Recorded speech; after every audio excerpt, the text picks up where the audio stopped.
Hey ghosties, here's all of my social media, and it is officially August, which means it is officially spooky season. I found the coolest stuff on Facebook Marketplace, all for $5. I'm sure I will have a short up by now on all of it, but I just want to show you 3 things today that will really make my setup so much cooler. So first of all, I got this blanket from Target that's like usually $10, but oh my god, it's so soft. It is so soft. I love it so much. I love it so much. I have 2 more guys to add to the background. He is so cute, and I googled it, and he is at Marshall's for $13. Okay, so he will go here. Look at him. Oh my god. And this other guy is a Squishmallow Mallow Mash from 2024. Connor. I know that because he still has his little tag. And he goes right there. Oh my god. I'm in heaven. That's so wonderful. I have 4 stories to read today, and you guys subscribe if you would like to join my cemetery of ghosts and become one of my ghosties. Now let's get into these stories. This first story is a let's not meet story, and then the rest are all paranormal. To the man who stalked me, slashed my brakes, and followed my friends, let's not meet. Then this one comes from Reddit user The Night Auditor 1. This happened a few years ago when I was working at Walmart, specifically in the garden center. For context, I'm a gay man, and at the time, I was going through a transformation. I had lost a lot of weight, started dressing better, and honestly, I was finally beginning to feel good about myself. I wasn't used to attention, and I definitely wasn't prepared for the kind I ended up getting. It started with this man. He came in one afternoon while I was at the register. He was average looking, the kind of guy you'd pass on the street without a second glance. But something about him felt off. He smiled too much, stared too long, and he had this way of acting like we knew each other, even though I had never seen him before. The conversation went from friendly to invasive real fast. He asked me, "Why are you dressing up now, trying to impress a guy?" Then he said, "You probably have a boyfriend, don't you?" I lied and said yes, hoping it would end the conversation. It didn't. As he was leaving, he turned back and said, "Be careful driving your Mini Cooper." My stomach dropped. I had never told him what I drove. After that, he started showing up more frequently, circling the garden center like a shark. Sometimes he wouldn't even come inside, just walk slowly past the glass doors, watching. Other times, he'd ask my manager for my work schedule. Thankfully, none of them gave it to him. But one day he paid with a card, and that's when we learned his name. Travis. Later, he found my friend Josh, who worked in electronics, and started asking if I was still dating the guy I'd mentioned. Josh was confused and thinking he might be one of my dad's friends or something, said no. That was all the encouragement Travis needed, apparently. Josh started taking me to the gym and even began teaching me how to box, probably sensing I was feeling more and more uneasy. But then we started noticing a car, parked near the entrance, engine running, lights off, always in a different spot, but always there when we left. Then I crashed my car. This story is insane. Oh my god, that's horrible. I'm so sorry that happened to you. My brakes failed as I was driving home one night. I swerved off the road and ended up hurting my arm pretty badly. When the mechanic inspected the damage, he told me something that still haunts me. My brake lines had been cut. That's when the gym trip stopped. But Travis didn't. A creepy old crew van began to park near my new car. Every night when I got off at 11, it was there. Eventually, Josh started walking me out to my car every night after my shift. Travis would show up, circle the garden center, then vanish into the night. One night, Trinity, Josh's girlfriend, was with us in the parking lot around 2 a.m. That's when we decided to look him up. We had his full name from the card, so we checked the local sex offender registry. There he was, Travis, on the list. Everything after that just confirmed our worst fears. One day, my manager was out on her lunch break, sitting in her car, when a beat-up van pulled up next to her driver's side window. She told me later that she could feel someone staring. She looked over, and it was him, Travis. He had his window rolled down and was calling out, "Ma'am, ma'am!" She rolled down her window just enough to glare at him through her sunglasses and said, "What?" in her best "don't fuck with me" voice. He smiled and asked, "Do you still work with cute Dustin and Garden?" She snapped back, "Do I know you?" He giggled and said, "We know all the Walmart people." She said, "Okay, I'm leaving now because you're acting like a total creep and an asshole, and I'm getting your license plate number because I feel you are a threat and potentially a stalker." Oh my god, your manager's an icon for that one. That's when he started laughing, hysterically. She couldn't even see who was driving. That same night, she warned me to be extra careful, to never walk out to my car alone. By then, the fear was constant. I'd flinch at footsteps behind me, avoid windows, change up my routines. I reported everything, of course, but you can probably guess how little was done. But the scariest night came shortly after. Josh had accidentally left the lights on in his truck, and his battery was dead after a closing shift. It was late, well after midnight, and we were the last people in the lot. While we were hooking up jumper cables, Josh noticed something tucked under his windshield wiper. It was a note, written in slanted, almost childish handwriting. "I've been watching you the last couple days walking to your car. You better watch your back. You might get kidnapped." We froze. That was it.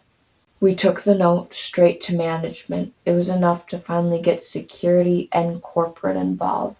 They called the police, and Travis was officially trespassed from the property. But he didn't go quietly. When he was confronted in the parking lot, he screamed and threw a fit. Security tried to keep him calm until the police arrived, but he wouldn't stop shouting nonsense about knowing his rights and just being friendly. When the cops finally got there, they searched his van, and what they found sent chills through every single one of us.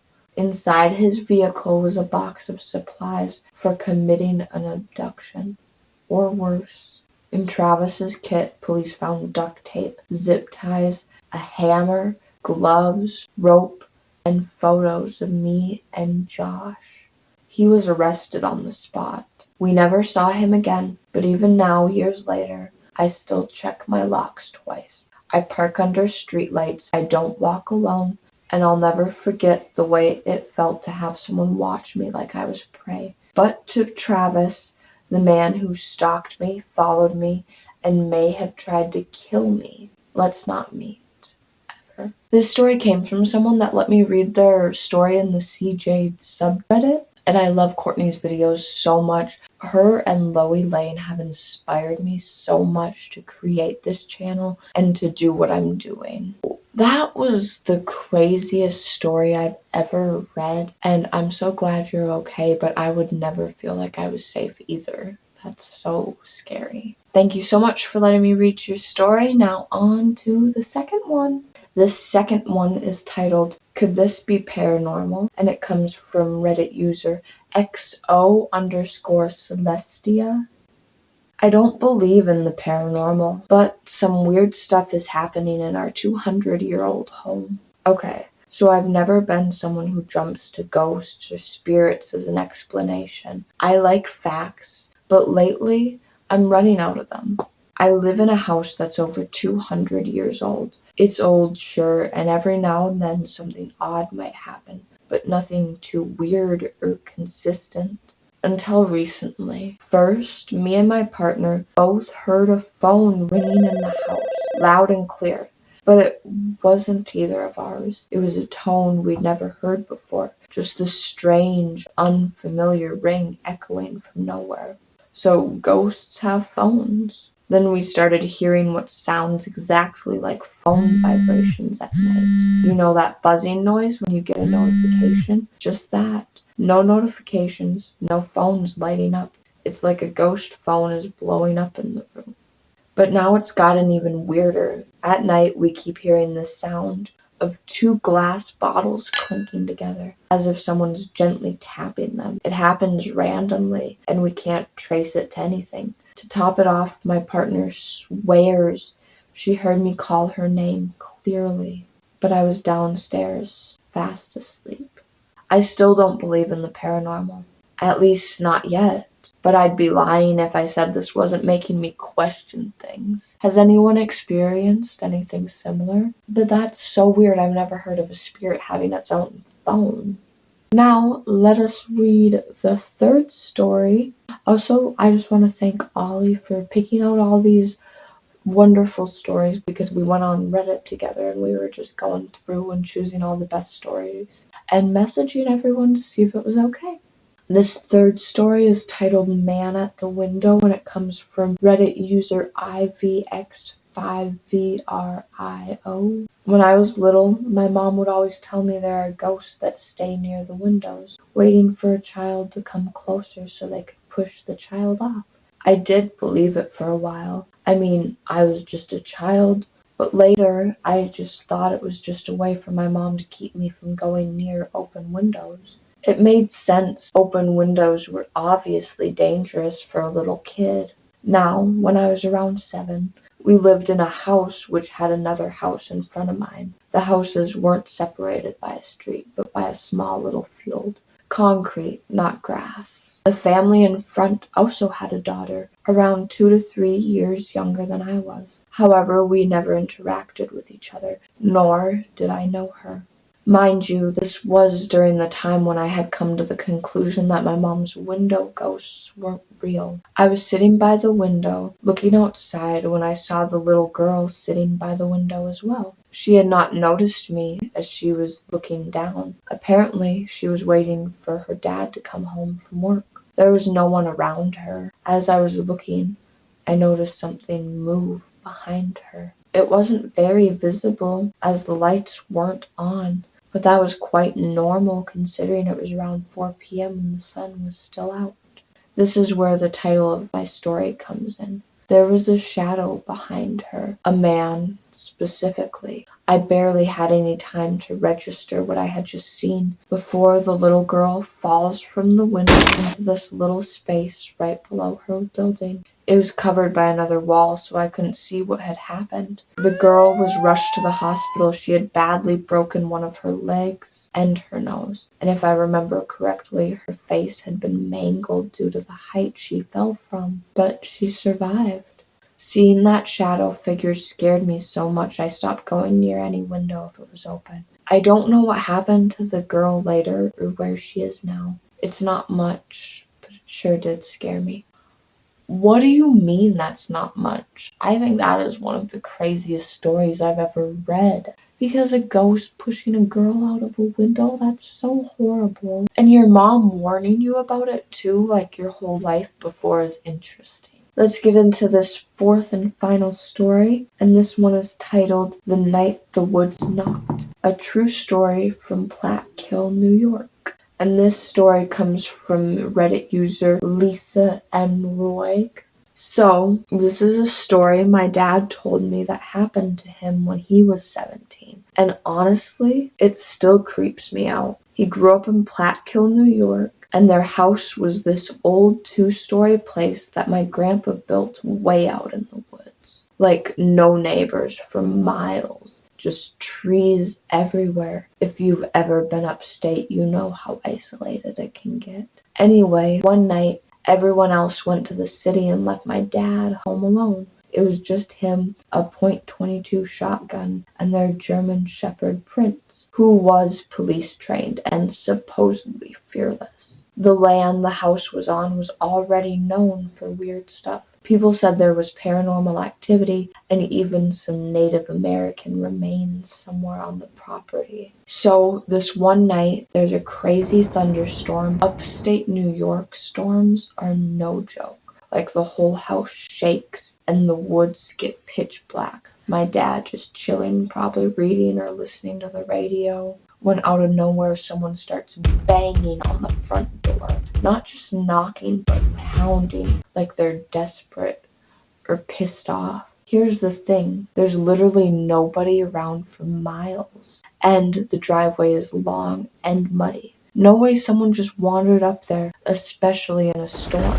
As soon as the banging starts, Prince, the big tough police dog, freaks out and bolts up the stairs, actually peeing himself on the way up. My dad grabs the shotgun and follows him, and they end up barricaded in a bedroom on the second floor, with Prince hiding under the bed, shaking. My dad's sitting there thinking it could be a bear, but what bear knocks like that? And what if it could somehow get upstairs and break through the French doors? The pounding keeps going, mixed with thunder and wind, and my dad's just sitting there in the dark, shotgun ready, heart pounding. Eventually the banging stops, the storm dies down, and there's just this creepy silence. In the morning, my dad goes downstairs and checks the door. Nothing's broken, but there are muddy prints on the porch. He said they were way too big and weird to be human, but not really animal either. To this day, he has no idea what was out there, but he swears he's never seen Prince so scared before or since. So yeah, if you ever end up alone in a house in the woods during a thunderstorm and someone starts banging on the door, maybe just go upstairs. That one's so creepy. Native American burial remains being on the property makes me think that it might be like skinwalker related, but I don't know. That's just my theory. That one was so creepy. All these stories were so creepy. This is like the creepiest video I've ever had. So thank you so much for watching, Ghosty. And like I said earlier, please subscribe to me. And if you subscribe, you can get the chance to win a boo basket when I hit 1,000 subs, because I will be giving away 5 boo baskets to 5 special little ghosties. So like this video, comment down below what you want for spooky stories in the future, or just what your favorite story was out of all 4 of those very terrifying ones. As always, stay spooky.